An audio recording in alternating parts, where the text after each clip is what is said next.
আপনারা ছাত্র জনতা যারা সামনে আছেন আপনাদেরকে মনে করিয়ে দিতে চাই, একই সাথে যারা উপদেষ্টা রয়েছেন, আজকে আমরা অনেক উপদেষ্টাদেরকে দেখেছি খুনিদেরকে পুনর্বাসন করার বক্তব্য দিতে।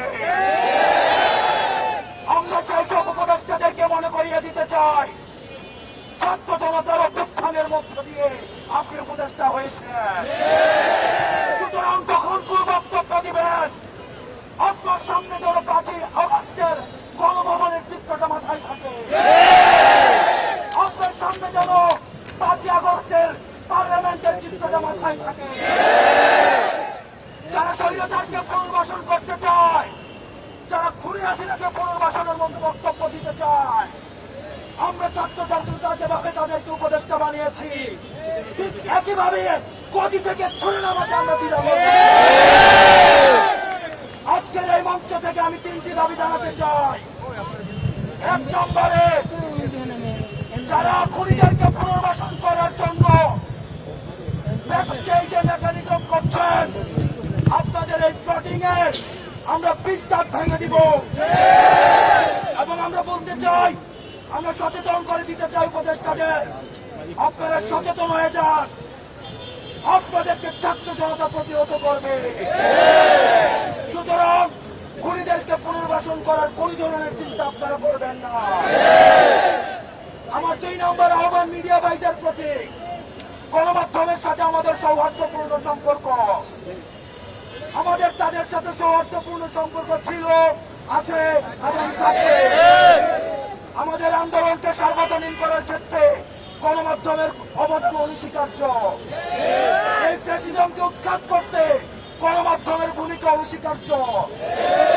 কিন্তু আমরা দেখতে পাচ্ছি কিছু কিছু গণমাধ্যম খুনিদের পুনর্বাসনের ষড়যন্ত্রে লিপ্ত হচ্ছে। আমরা আপনাদেরকে হুঁশিয়ার করে দিতে চাই, আমরা আপনাদেরকে আহ্বান করতে চাই, আপনারা জনতার কাতারে নেমে আসুন।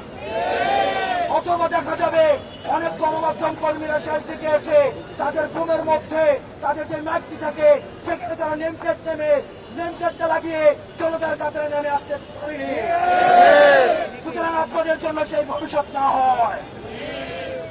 সর্বশেষ বলতে চাই, আন্তর্জাতিক অপরাধ ট্রাইব্যুনালে খুনি হাসিনাকে প্রধান আসামি করে এবং অন্যান্য যারা তার সহযোগী ছিল, এই ফ্যাসিজমের যারা ফুল সোলজার ছিল, তাদেরকে আসামি করে এই অন্তর্বর্তীকালীন সরকারের কাছে আমরা দাবি করছি, খুনি হাসিনাকে আসামি করে আন্তর্জাতিক অপরাধ ট্রাইব্যুনালে মামলা দায়ের করতে হবে।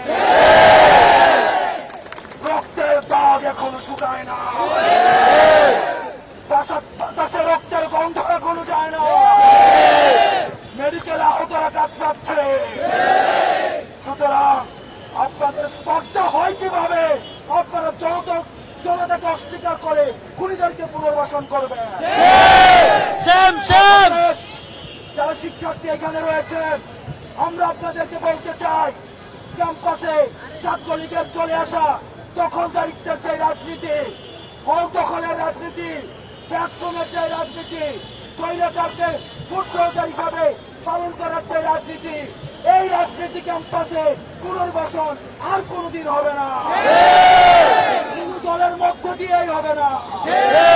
আমাদের এখন বিক্ষোভ মিছিল আমাদের এই রাজু ভাস্কর্য থেকে শুরু হবে।